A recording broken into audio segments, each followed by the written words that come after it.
Yeah, thanks, Div.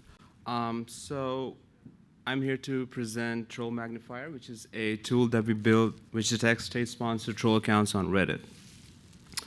So kind of start off discussing about troll accounts, we should discuss what influence campaigns are. So influence campaigns are basically campaigns that are orchestrated by state actors to polarize public discourse or push particular agendas online. Now, we observed that there was a rise in influence campaigns on social media to manipulate public opinion. And these campaigns are usually performed through instrumented accounts, also known as troll accounts. So a few examples of these influence campaigns. The first one is there's been troll accounts employed by Russian state agencies, which posted content on social media to further Kremlin's political agenda. There's been influence campaigns targeting US presidential elections in 2017, where 2.7K Twitter accounts were identified as Russian troll accounts. So let's talk about troll accounts now. The way we define it, troll accounts are created by these malicious actors to engage in discussions amongst each other and with real-world users. And what they do is they interact to push certain narratives and share false information online. And while they're at it, they would aim to simulate legitimate discussion to appear real and to blend inside these communities. They've been all over the news. This is an article where 944 of these accounts were identified and booted from Reddit. 500 Dutch troll accounts were caught spreading fake news about US presidential elections. And then again, some more Russian-backed trolls that were targeting new elections. So they tend to be activated around these important events.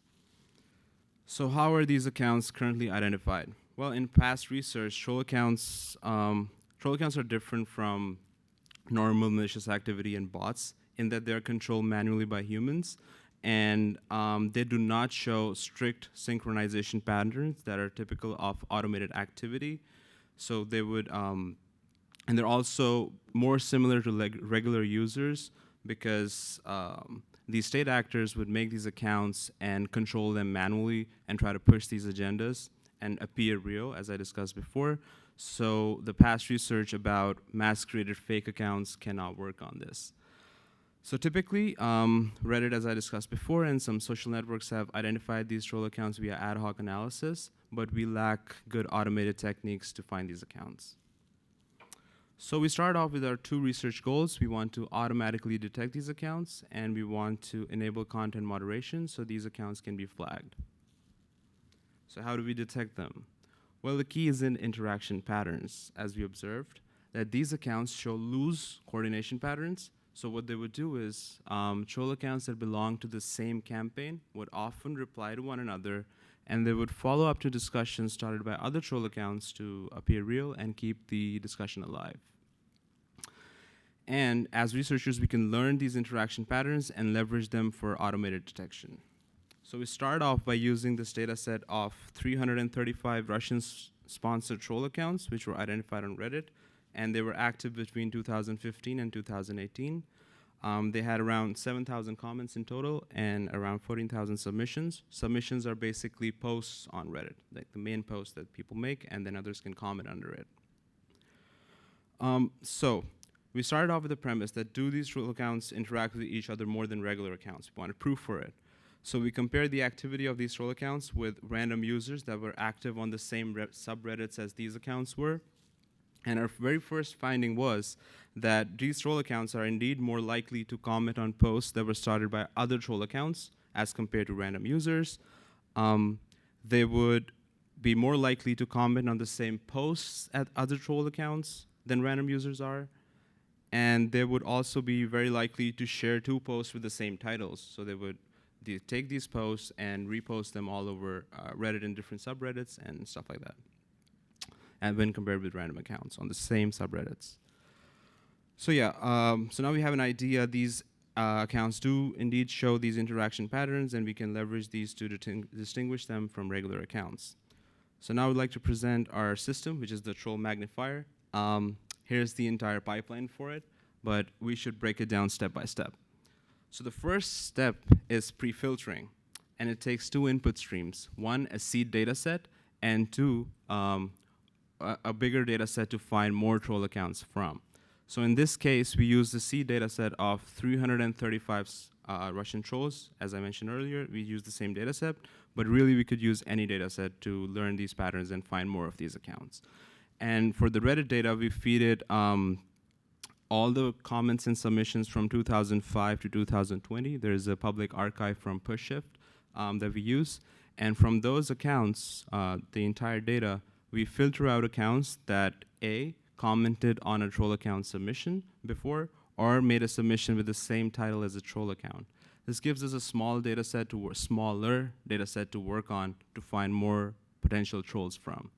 So after pre-filtering these accounts, we are left with around 53,000 accounts to choose from.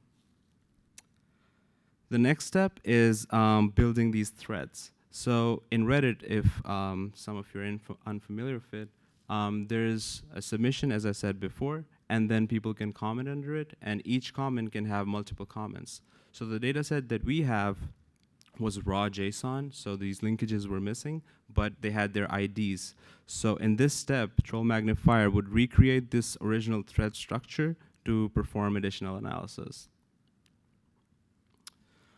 Next, we move on to build the detection model.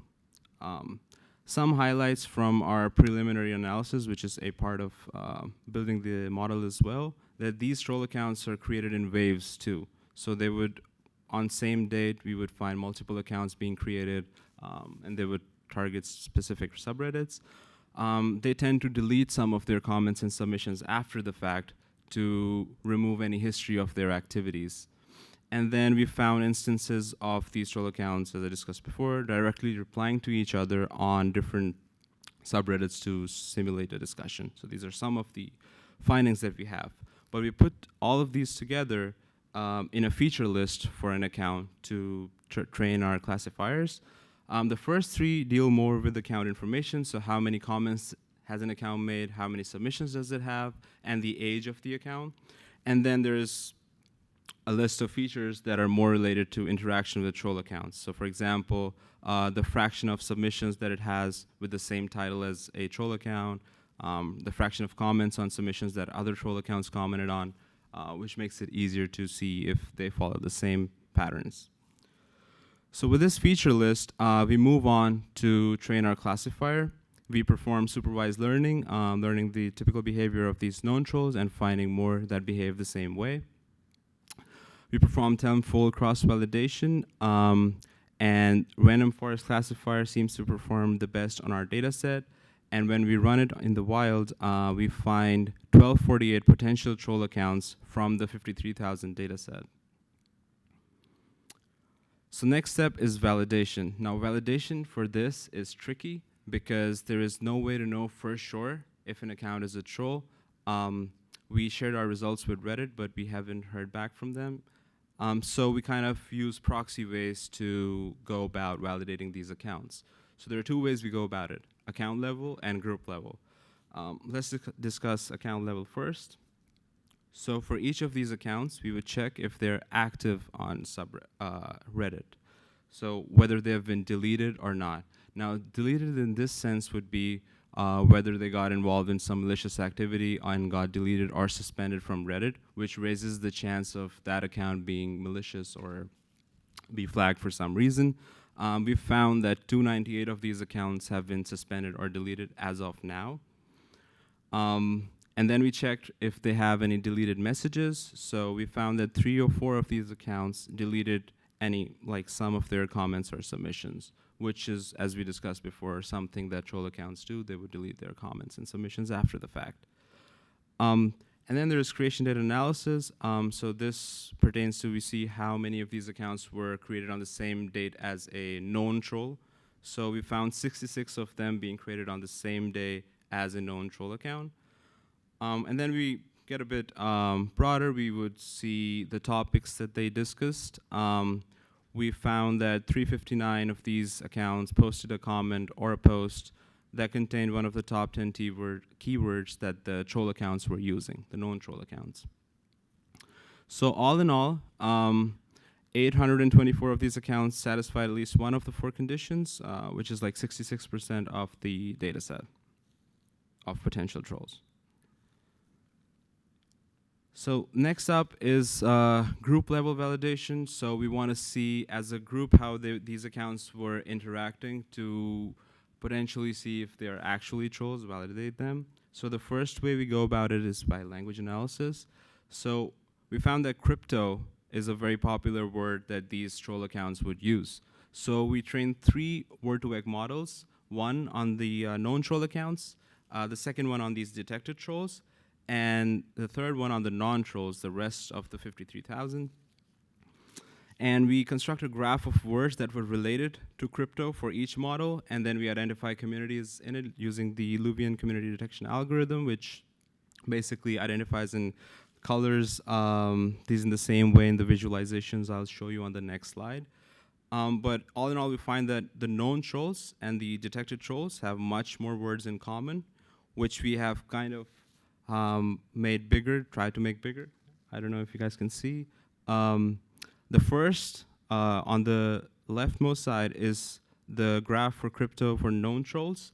The middle one is for the detected trolls, and the last one is for the non-trolls.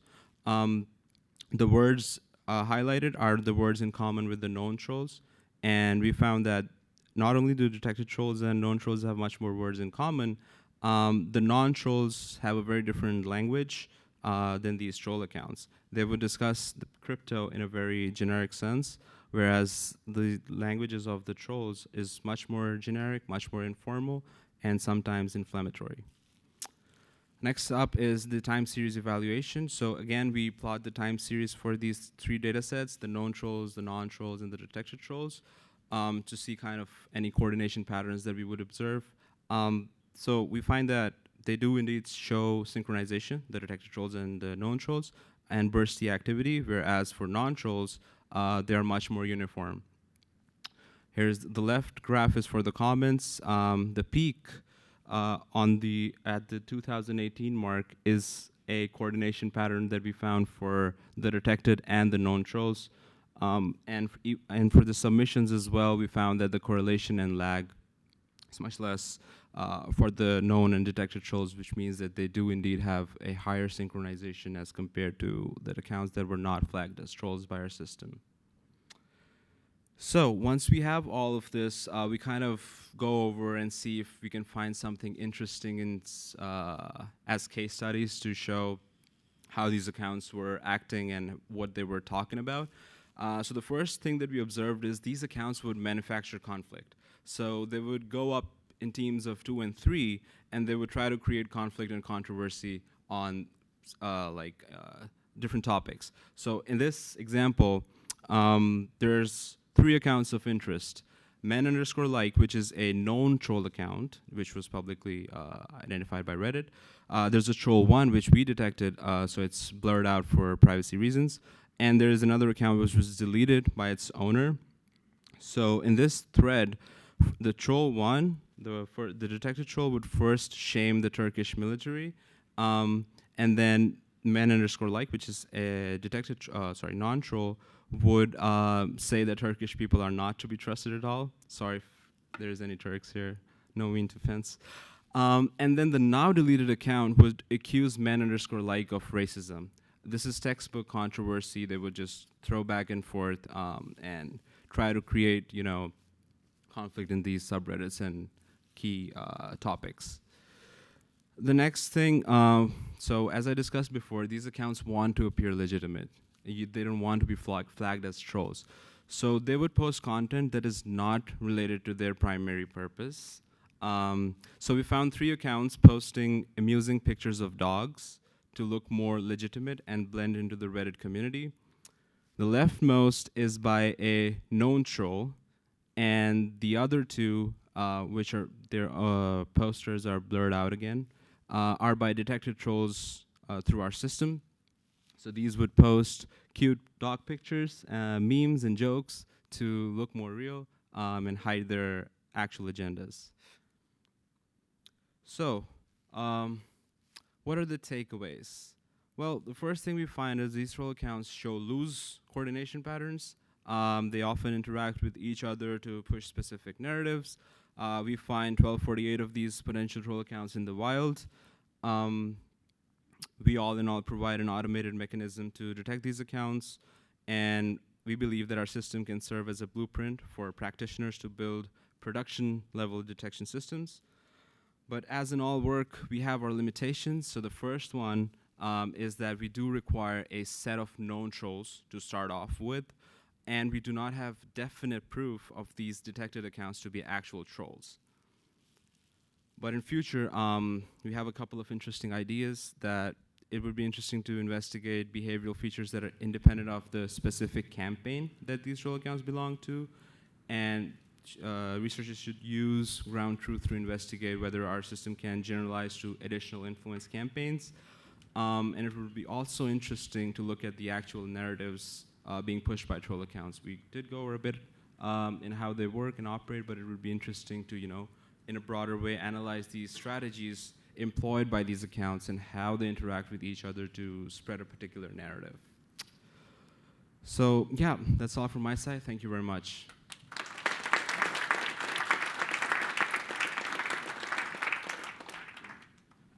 Thanks a lot. We have some time for questions if someone wants to, please. Hello, thanks for the talk. So your system depends on this initial set of trolls, and because you're using connections between the trolls, it's inherently biased towards the initial set, from what I understand. Is that an issue, one? And if it is, what do you think the mitigation is? How do you make it more generalizable? Yes, so on our own, which is not published, we have tried our system on additional influence campaigns, and this system does indeed hold. But yeah, that's a valid point. But yes, our belief is that this can be generalized. All right. Thanks very much. Interesting talk. I was curious whether you assume that the trolls will eventually download your tool and start using it and adjusting their behavior accordingly, just as you talked about the dogs. How much of this is an addressable problem, and how much is it just going to be a continuing arms race? Yeah, so we talk about in the paper a bit about resilience to evasion. So even if they do get this and they try to reduce their activity, reduce their interactions to appear, to get not flagged by our system, they're kind of, not effective enough anymore. The primary idea of them is to be able to interact and push these ideas. If they reduce their activity or their interaction patterns, we might not catch them, but they're not getting anything done either. So. Hi, thanks for the talk. How quickly can your approach actually start detecting these troll accounts? Because you're relying on interaction, so I assume there's like a minimum threshold of interactions that has to be done before the system can actually work. Yes, but this system also works on the fraction of their entire comments or submissions as a feature. So even if they have a few and they're interacting in ways the trolls do, we would be able to identify them, I believe. Okay, so the system could actually be like deployed in the real world and quickly like take down these accounts. The bottleneck here is the data. So a collection of the data. When we use the PushShift API, it takes a bit of time to download this data, but the bottleneck is there, not in training the system. Okay, so given a real-time feed, the approach would... Yes, we believe it can work. Okay, thanks. Yeah. I don't know if you're familiar with the work of Adrian Chen. He was a journalist who basically studied Russian trolling back in 2015. And one of the things that he found was the simplest way to identify Russian trolling was looking at the time that they were posting. It turned out to be a 9-to-5 job for people who went to the same building to work every day. Is that something that you're able to identify here as well? I mean, they do have coordination patterns. Timing is a big thing. They get created on the same dates. They, sometimes post at same times.